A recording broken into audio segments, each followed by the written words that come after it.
And a very warm welcome to another edition of the Andrew Eborn Show, where my special guest is yet again the fabulous Paul Birtill. How are you doing, Paul? All right, thanks. Good. Well, I'll tell you what, the feedback to our poetry corner has been superb. Always a joy. Well, you were leaving us off last time with a bit of bad news, and we were talking about your latest publication and where people can get hold of it. And perhaps we could start with something a bit more from there. What would you like to talk about today? Did you say you mentioned the fact that it's called Bad News and it's published by Wrecking Ball Press, yeah? I think absolutely. You've mentioned it again, which I think is good. I think the more we can spread bad news, the better in these current climates. Right. What do you want me to read one from there? I think that'd be brilliant. So tell me, I mean, when you come up with the titles and things like that, I mean, it's always that dark, wonderful sense of humor of yours. You have a whole range of these. What was the bit of bad news you were thinking of?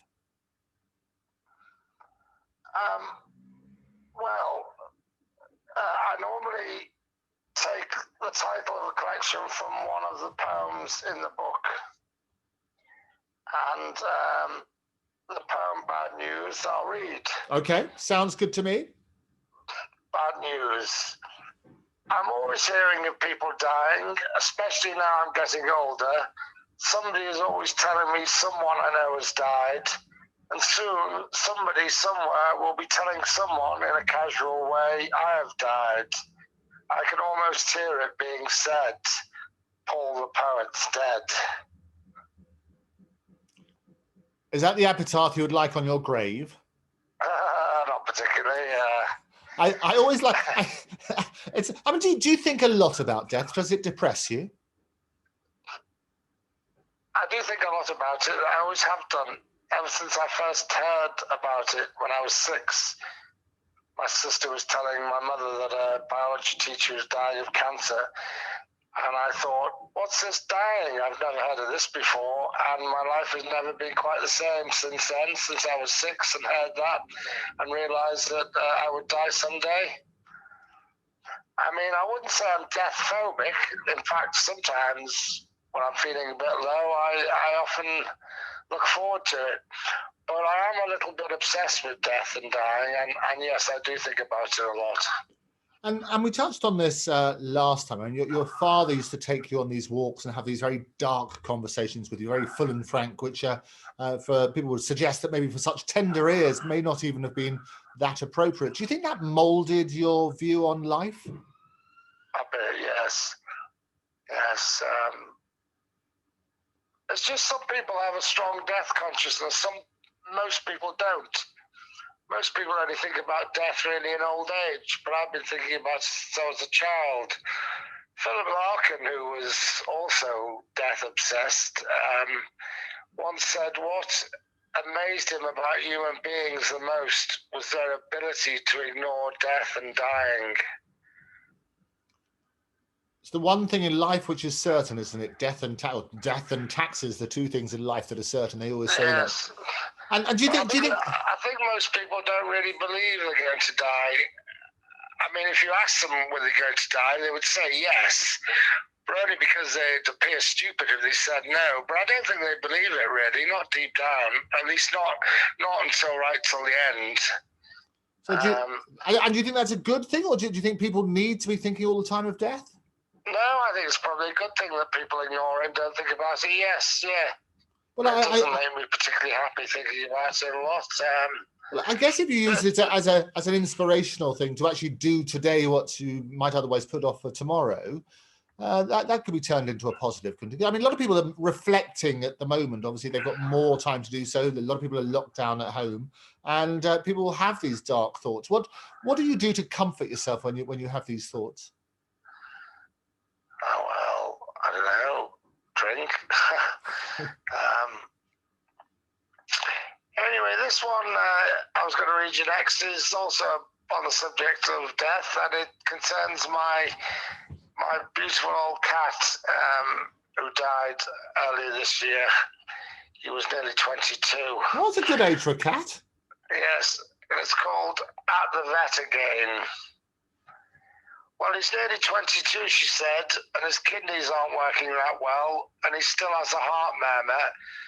You'll probably have to think about having him put to sleep soon. Would you be able to put me to sleep too, I asked. I'm getting on a bit and quite fed up, actually. Could you do us both together at a special price?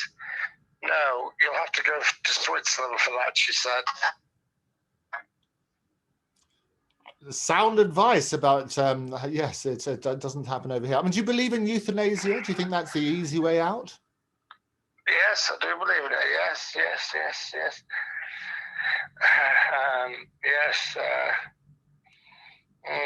But I know there are a lot of it. I mean, it's a choice, isn't it? I mean, Switzerland, people say that if they get to that sort of stage, but they go through all sorts of processes to make sure you can't do that. I mean, animals, my mother always used to say she wished she could be like one of the animals and be put down rather than have necessarily going through the trials and tribulations. But I think it's was that apart from obviously your dry sense of humor, you're lucky they responded in a positive way, in a way, with you. Was it merry banter, or were they a bit shocked by you?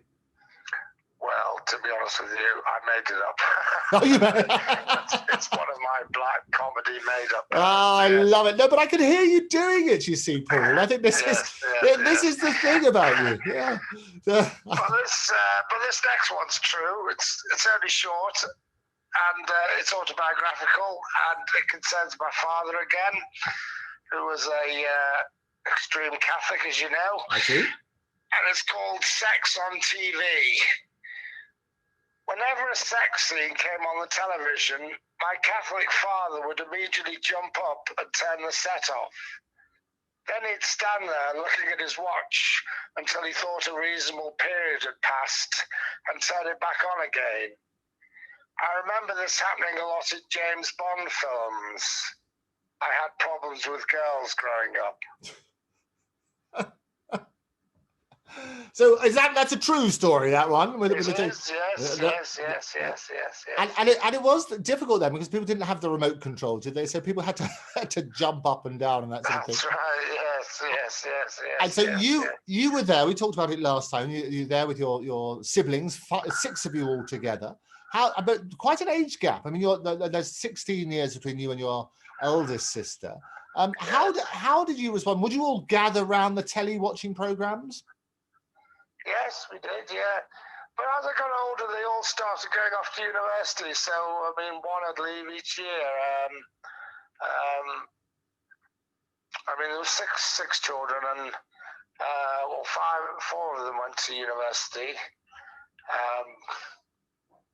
I should say my second elder sister, who I'm very close to, sadly developed schizophrenia as a teenager, and she's been ill all her life. And it's a great shame, because she was very clever and would have gone to university like the others. But anyway, it's somewhat blighted her life, as you can imagine. So is she receiving permanent help at the moment? Well, yes, she's on permanent medication, and yes. But she lives on her own in sheltered accommodation on the coast in Liverpool, in a place called Waterloo, and she's got a really nice flat. And I mean, you know, she keeps busy, and I mean, she's happy in her own way. But you know, it did ruin her life, really, to be honest. You know, I mean, she never married or had children, or she did work briefly in the civil service, but. And she got ill again in her 30s. So anyway, it was quite stressful growing up, having a sister who suffered from that illness, you know. I know, absolutely. And well, you had your other stresses and strains in the household as well, as we talked about last time, where your parents would often row, and there's that sort of dynamic and things. But I think looking back, you can probably see the emotional pressure it would have been on everybody. Yes, yeah.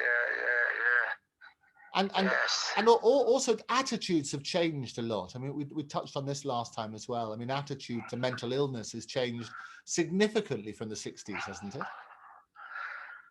Oh, yes, for the better. Yes, it has. Yes, people Well, I mean, it's people realize it's very common, and it's lost a lot of its stigma now, and people are talking about it, and that's a good thing. We were talking about death before. I've just suddenly come across this short poem in my new collection, which I feel I should read on the subject. Okay. It's called Dozing. Cat nap, 2 in the afternoon. Wake suddenly with the very intense thought that I will die soon and go cold for a second. It doesn't seem believable, not really, yes, it's true. And the sudden realization of it catches me out again. As Larkin says, most things may never happen. This one will. And there's always that inevitability, isn't there? I mean, that sort of runs through it. There's always that wake-up call. And you mentioned Larkin a lot, and we say about you don't have influences as such, but you just admire his work. Is that right? Yes, and that was a quote from his famous poem Or Bard, which in my opinion is the best poem ever written about death and dying. It's called Or Bard, and it's in his collected poems. And that line I've taken from his collected from the poem. Yes, most things may never happen. This one will. I think it's a very powerful line. I know, I absolutely, and a harsh reminder as people are thinking about those things. And I mean, nowadays, do you think? I mean, people need escape, don't they? I mean, this is the other thing people would say is that they don't want to be reminded about it all the time. And maybe it's rather not necessarily thinking they're going to live forever, but rather wishful thinking that it's not going to be today. Is that fair to say? Yes.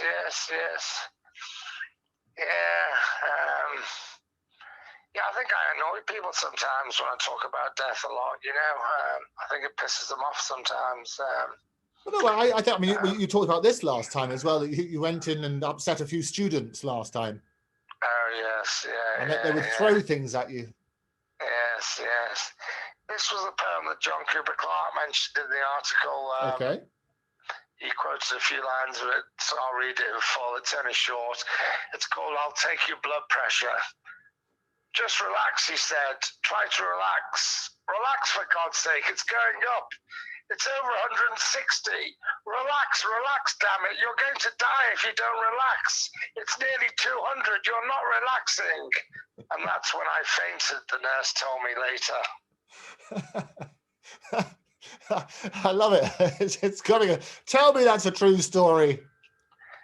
Well, it's partly true. I mean, when I first had my blood pressure taken by my doctor in Liverpool, he was an old Irish whiskey doctor, and he did have a very rough manner, and there's some truth in that. Yes, yeah. Well, they do say that at doctors' surgeries, don't they? They do say that your temperature and your pressure and all the sort of anxieties go up. Anything to do with white coats and things like that. So taking blood pressure in that circumstances, absolutely.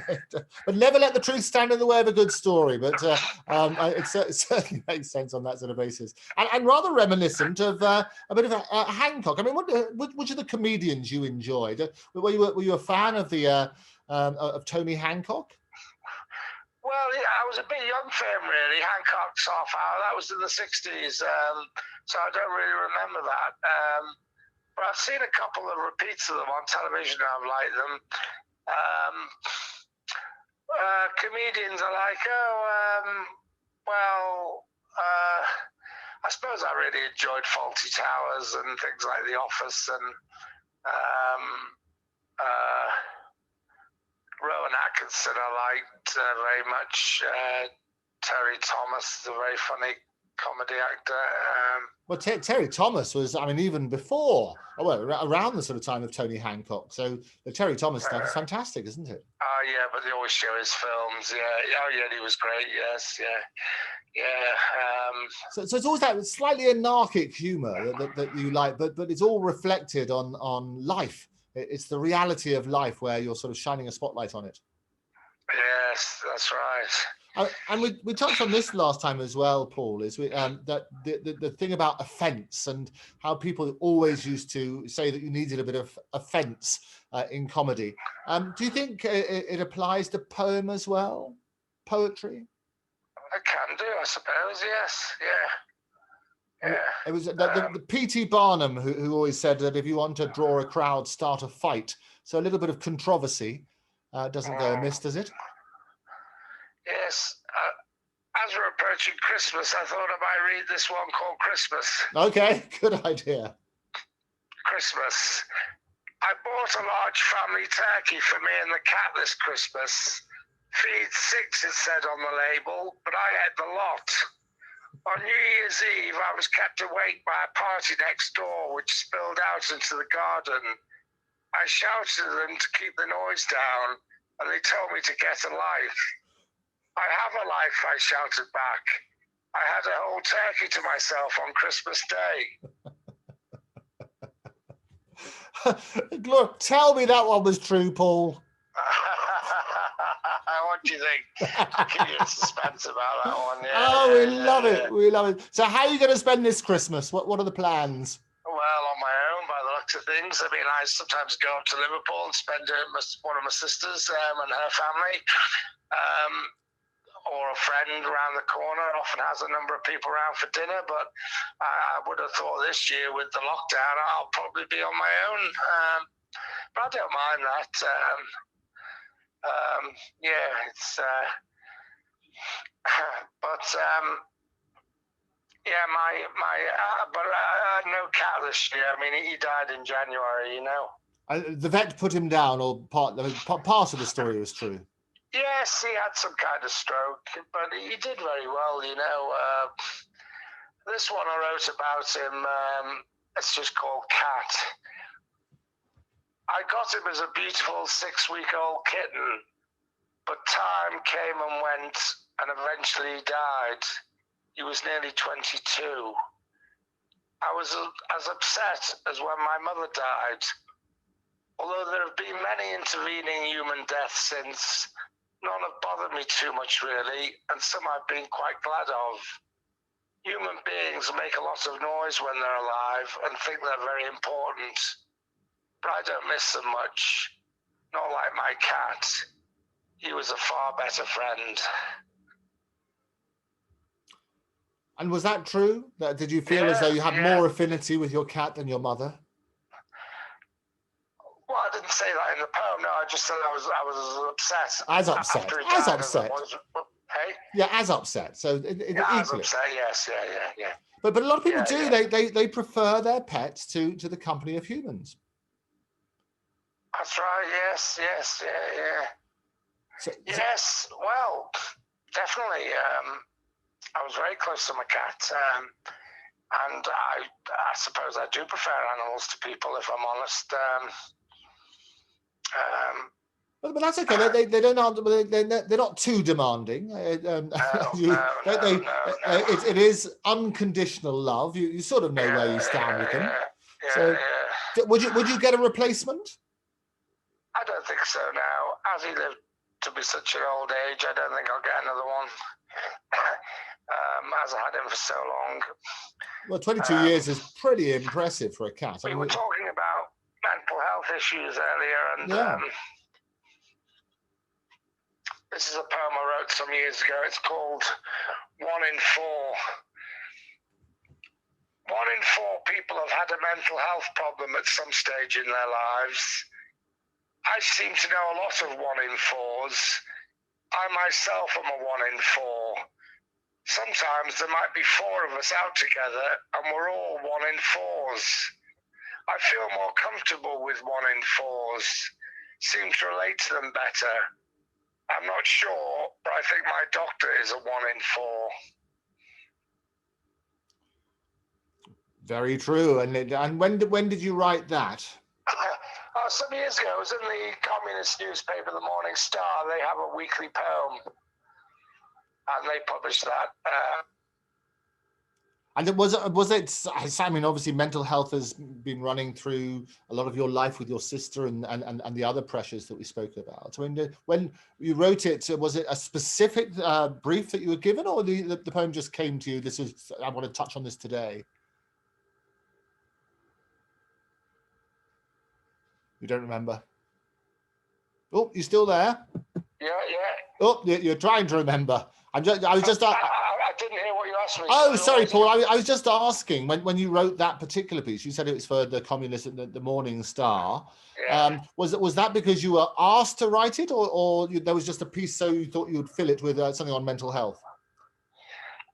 Well, no, I just submitted it along with several other poems to the weekly poem in the Morning Star. They have a weekly poem, and they've published about 25 of my poems over the years, so I regularly get published in there, you know. Okay.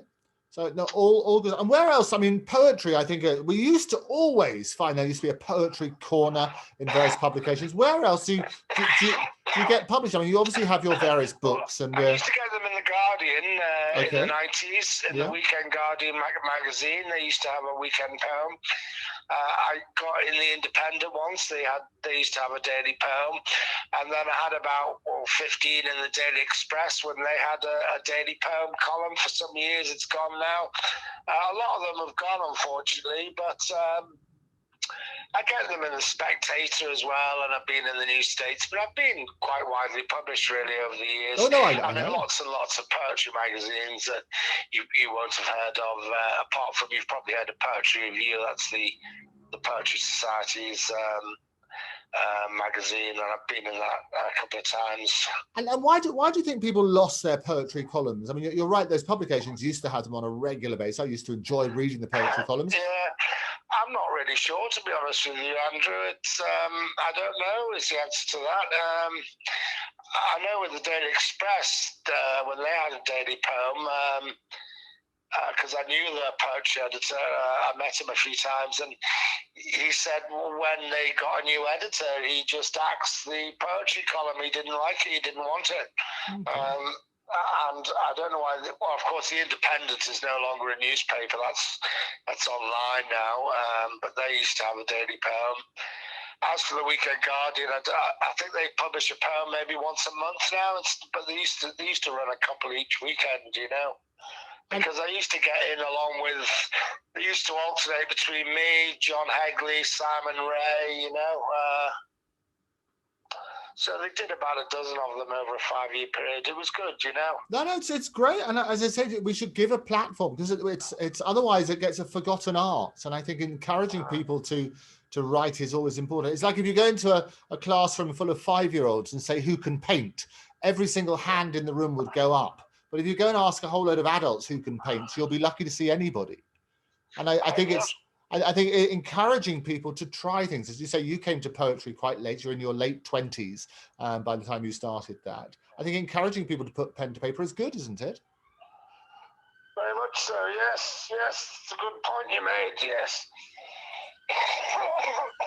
But like any muscle, you have to keep on exercising. So pick one to finish with then, Paul. What would you like to finish with today? I'll just find one. There was one I was going to do. Let's see.